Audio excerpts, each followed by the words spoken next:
स्वागत है आप सभी का हमारे इस यूट्यूब चैनल में। आज के वीडियो में हम क्लास 9th का जो मॉडल क्वेश्चन पेपर है मैथ्स का, उसको हम समझेंगे। ठीक है, 40 नंबर का सवाल होता है और 40 क्वेश्चन है 40 नंबर का। ठीक है,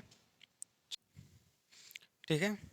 और समय दिया रहता है एक 1.5 घंटा, मतलब एक घंटा 30 मिनट। ठीक है, 40 सवाल रहेगा 40 नंबर का। ठीक है, तो चलिए हम इस सवाल को एक बार हल करके देखते हैं। ठीक है, पता करके देखते हैं कौन इसका सही कौन इसका गलत होगा। ठीक है, एक बार अभ्यास करते हैं। ऑब्जेक्टिव क्वेश्चन, ठीक है, मैथ का है।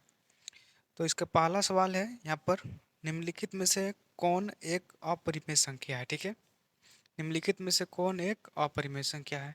तो इसमें √9 नहीं है, पाई पाई पाई को छोड़ देते हैं, सी नहीं है, ऑप्शन डी नहीं है। ठीक है, तो इसका सही आंसर कितना होगा? सही आंसर इसका होगा रूट पाई होगा। ठीक है, सही आंसर इसका पाई, ऑप्शन नंबर बी होगा। ठीक है, क्योंकि पाई पाई का मान कोई निश्चित नहीं होता है। ठीक है, तो ये हो गया अपरिमेय संख्या। ठीक है, अगला देखिए, इसमें दूसरा सवाल है, निम्न में से कौन सी संख्या ए और बी के बीच स्थित है। ठीक है, कौन संख्या ए और बी के बीच बीच स्थित है। ठीक है, तो इसका आंसर जो होगा वो हो जाएगा ऑप्शन बी हो जाएगा। ठीक है, ये बी जो है, ऑप्शन बी a+b/2 है, जो ए और बी के बीच में स्थित है। ठीक है, अगला देखिए, हमें तीसरा क्या है। तीसरा है, सवाल दिया है यहाँ पर, ये सवाल दिया है। ठीक है, √7 माइनस √5 इंटू √7 प्लस √5 बराबर क्या होगा। ठीक है, तो इसका जो आंसर है ऑप्शन नंबर इसका हो जाएगा डी हो जाएगा। ठीक है, इसका डी हो जाएगा। ठीक है, ऑप्शन इसको जब हल करेंगे हम तो आंसर डी आएगा, 2 आएगा। ठीक ना, आगे देखते हैं।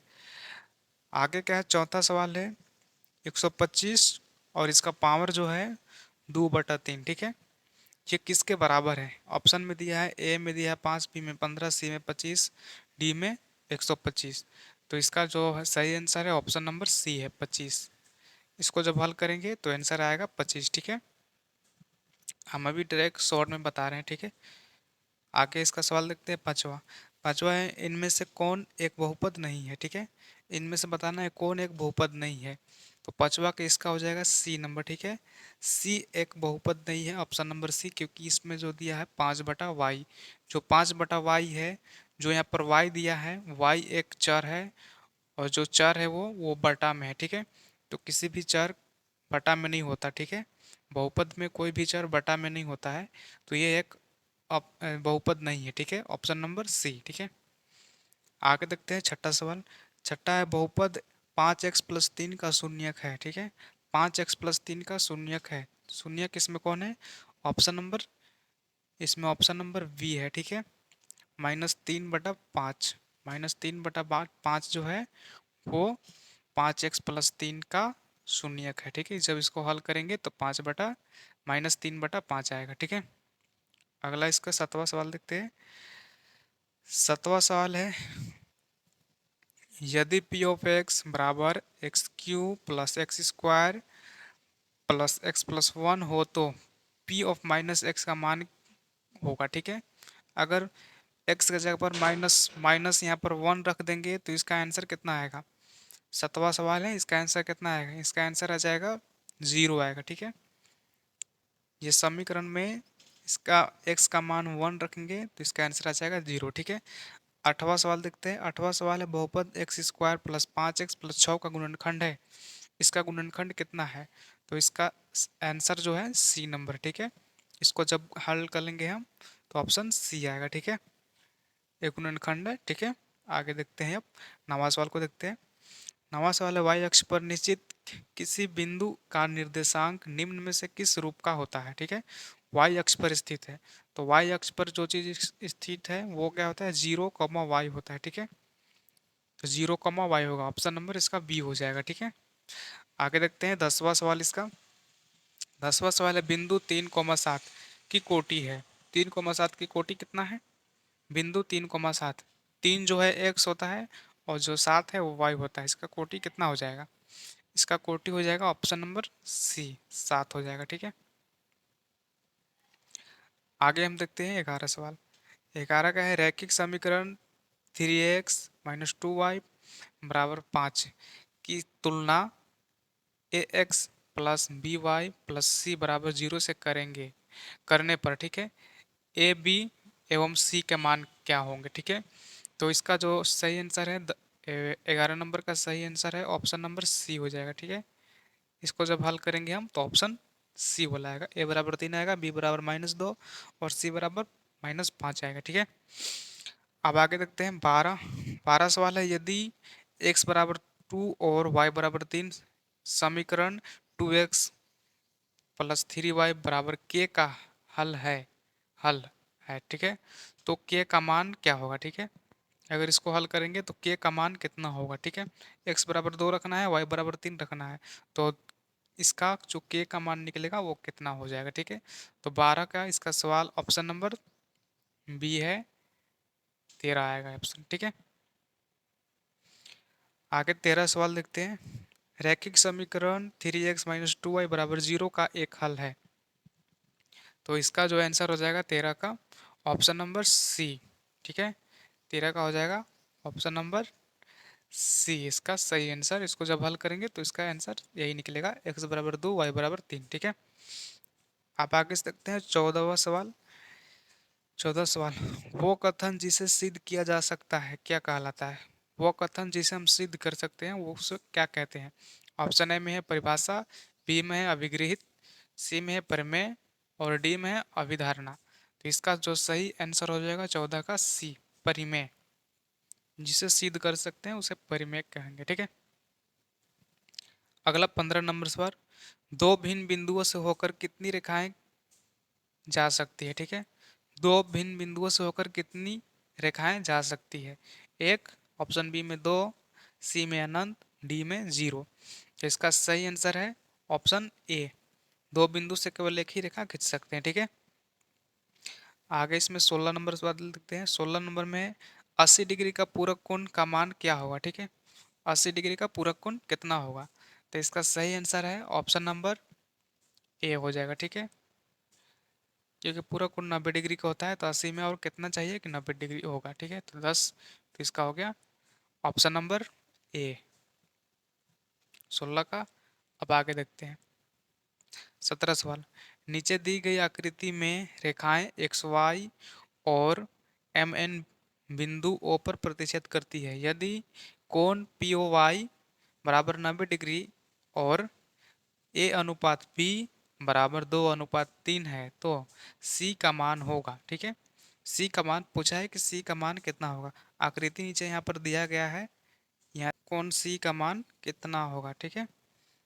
तो इसका जो सही आंसर है 17 का 17 का जो सही आंसर है वो है ऑप्शन नंबर बी, इसका सही आंसर है 100 डिग्री, ठीक है। आगे सवाल देखते हैं 18 सवाल है, आकृति में यदि ओपी समांतर आर एस है, कोण ओपी क्यू बराबर 110 डिग्री और कोण क्यू आर एस बराबर 130 डिग्री है, तो कोण पी क्यू आर का मान होगा, ठीक है। पी क्यू आर का मान कितना होगा, यह आकृति यहाँ पर दिया है, इसमें से बताना है इसमें पी क्यू आर का मान कितना होगा, ठीक है। तो इसका जो सही आंसर है ऑप्शन नंबर 18 का है, ऑप्शन नंबर ए 60 डिग्री होगा, ठीक है। पी क्यू आर का मान होगा 60 डिग्री, ठीक है। आगे अब देखते हैं 19 सवाल। 19 में क्या है, निम्नलिखित में से कौन त्रिभुजों की सर्वक्षमता की कसौटी नहीं है, ठीक है। मतलब कौन सा है इसमें है कि सर्वक्षमता की कसौटी नहीं है, ठीक है। तो ये तो ऑप्शन होगा, ये भी होगा, ये जो डबल ट्रिपल जो ए है ये नहीं होता है, ऑप्शन नंबर सी इसका नहीं है, ठीक है। अगला सवाल देखते हैं 20 में त्रिभुज एबीसी में यदि ए बी बराबर ए सी और कोण बी बराबर 70 डिग्री है तो कोण ए का मान क्या होगा, ठीक है।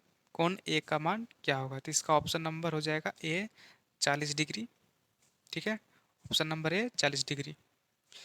अब आगे देखते हैं 21 सवाल है, एक चतुर्भुज के कोण 2:3 5:8 के अनुपात में है, ठीक है।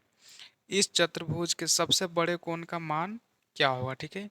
इसमें से सबसे बड़ा जो कोण है उसका मान कितना होगा, ठीक है। मतलब जो 8 जो दिया है उसका मान कितना होगा। तो 21 का ऑप्शन नंबर हो जाएगा सी, ठीक है, 160 डिग्री। आगे अब देखते हैं 22 नंबर, निम्नलिखित निम्न में से किनके विकर्ण समकोण पर समद्विभाजित कर होते हैं। किनके विकर्ण समकोण पर समद्विभाजित होते हैं। तो जो 22 का है वो इसका आंसर है समचतुर्भुज, ठीक है। इसका जो आंसर है समचतुर्भुज। आगे देखते हैं 23 नंबर सवाल। 23 में क्या है, आयत के भुजाओं के मध्य बिंदु को मिलाने से बनने वाला चतुर्भुज होगा, ठीक है। आयत के भुजाओं के मध्य बिंदु को मिलाने से, ठीक है, बनने वाला चतुर्भुज होगा, ठीक है। तो जो इसका जो है 23 का है ऑप्शन नंबर ए होगा समचतुर्भुज, ठीक है। इसका भी होगा समचतुर्भुज, ठीक है। आगे अब देखते हैं 24 सवाल।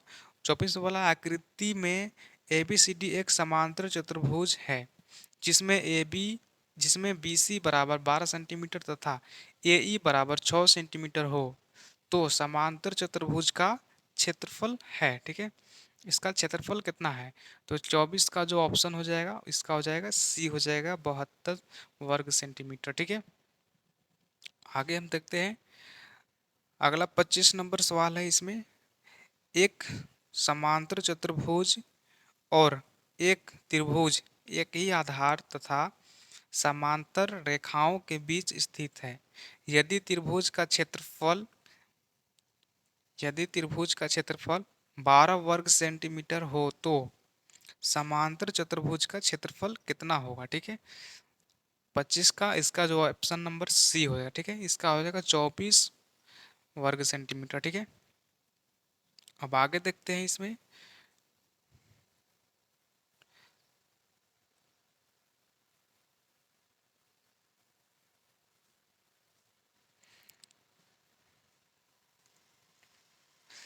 आगे देखते हैं 26 वाला, ठीक है। 26 क्या है, वृत्त की सबसे बड़ी जीवा होती है, ठीक है। वृत्त की सबसे बड़ी जीवा क्या होती है। तो इसका ऑप्शन नंबर भी हो जाएगा, वृत्त की सबसे बड़ी जीवा व्यास होता है, ठीक है, क्योंकि ये सबसे बीच में होता है और सबसे बड़ा होता है, ठीक है। आगे देखते हैं 27 नंबर सवाल। 27 नंबर है, वृत्त की एक जीवा वृत्त की त्रिज्या के बराबर है। जीवा द्वारा केंद्र पर अंतरित कोण का मान होगा, ठीक है। 27 का जो इसका जो आंसर है वो हो जाएगा ऑप्शन नंबर सी, 60 डिग्री हो जाएगा, ठीक है। ऑप्शन नंबर सी हो जाएगा। अब 28 सवाल देखते हैं, आकृति में कोण ए सी बी का मान क्या होगा, ठीक है। आकृति में बोला है कोण ए सी बी का मान क्या होगा। आकृति किधर है, आकृति यहाँ पर दिया है, उसमें बताना है कोण ए सी बी का मान क्या होगा। तो 28 नंबर में इसका सी हो जाएगा, ऑप्शन सी, 25 डिग्री इसका मान होगा, ठीक है। आगे अब देखते हैं 29 सवाल। 29 सवाल है, एक त्रिभुज ए बी सी में ए बी बराबर 6 सेंटीमीटर तथा कोण ए बराबर 90 डिग्री है। इस त्रिभुज की रचना संभव नहीं है यदि बी सी तथा ए सी का योग है, ठीक है।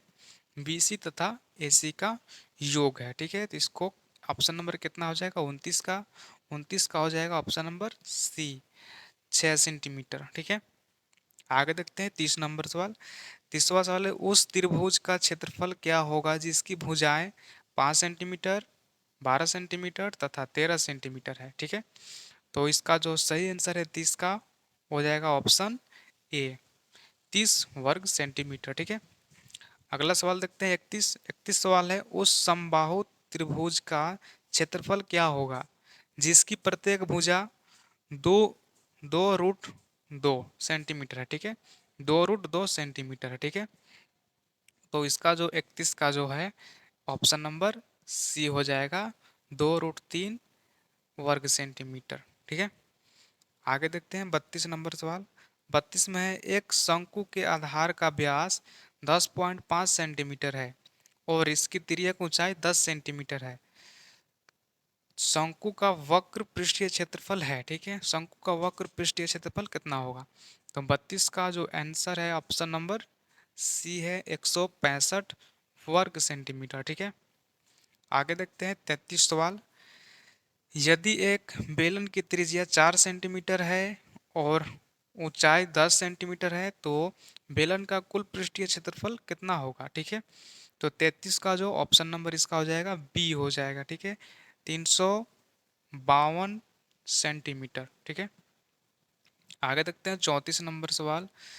तो 34 में क्या है, 34 में है एक घन का आयतन और कुल पृष्ठीय क्षेत्रफल संख्यात्मक रूप से बराबर है तो इस घन की भुजा होगी। ठीक है, इस घन की भुजा कितना होगी। ठीक है, तो ऑप्शन नंबर इसका हो जाएगा डी हो जाएगा 6 मात्रक। ऑप्शन नंबर डी हो जाएगा 34 का। ठीक है, अगला देखते हैं 35 सवाल। 35 वाला 3.5 सेंटीमीटर त्रिज्या वाले गोले का पृष्ठीय क्षेत्रफल क्या होगा। ठीक है, 3.5 सेंटीमीटर वाले त्रिज्या का गोले का त्रिज्या वाले गोले का पृष्ठीय क्षेत्रफल कितना होगा।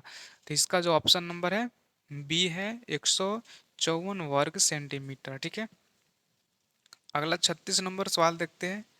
36 नंबर सवाल है प्रथम तीन सम संख्याओं के माध्य होंगे।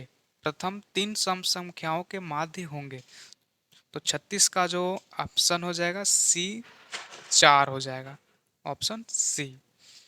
अगला 37 सवाल देखते हैं। एक क्रिकेट मैच में एक खिलाड़ी ने पहले 10 पारी में 12, 18, 13, 5, 4, 11, 5, 5, 6, 12 बनाए। ठीक है, खिलाड़ी द्वारा बनाए गए रनों का बहुलक कितना होगा। तो 37 का जो ऑप्शन नंबर इसका है सी है 5 होगा। ठीक है, आगे देखते हैं 38 सवाल देखते हैं। 38 सवाल है आंकड़े 2, 7, 9, 5, 11, 13, 8 का माध्यक है। इसका माध्यक क्या है। तो 38 का इसका ऑप्शन नंबर सी हो जाएगा 8 है। ठीक है, आगे देखते हैं हम 39 नंबर सवाल। 39 में है एक सिक्के को 1000 बार उछालने पर चित 600 बार प्राप्त होता है तो पट आने की प्रायिकता कितना है। तो इसका जो आंसर है 39 का ऑप्शन नंबर बी हो जाएगा। Option number B 2/5। ठीक है, 40 सवाल को देखते हैं। 40 से निम्न निश्चित रूप से घटित होने वाली घटना की प्रायिकता होती है। ठीक है, तो 40 का जो है ऑप्शन सी हो जाएगा, एक एक होती है। ठीक है, तो ये मैथ का जो 40 जो सवाल था ये कंप्लीट हो गया। ठीक है, इसका जो नीचे नीचे इसमें दिया है आंसर सेट भी दिया है तो आप देख देख सकते हैं कि कौन का आंसर कौन होगा। ठीक है,